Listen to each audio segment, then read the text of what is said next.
Transitions can be particularly tough for neurodivergent kids and for their parents. When it's time to transition, does your child ignore you, push back, negotiate, hide? You repeat yourself, you raise your voice, it's exhausting. So I'm going to share 2 of my favorite tips to make transitions easier.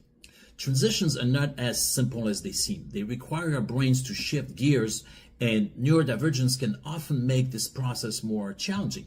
So let's say your 8-year-old is playing and you want them to transition to reading with you. Tip number 1, give them a heads up or several heads up if needed. You might tell them something like, let's play for 1 more minute and then we'll start our reading.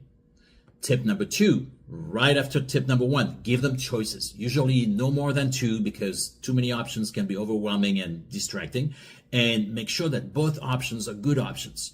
For example, you might say, when we start our reading, do you want to read this book or that one? Or do you want to sit on the floor or on the sofa? So what do those strategies accomplish? Well, giving a heads up can make it easier for the brain to shift gears and be able to transition. Giving your child some options gives them control. It makes them feel part of the process. It helps them shift from I have to do this to I want to do this.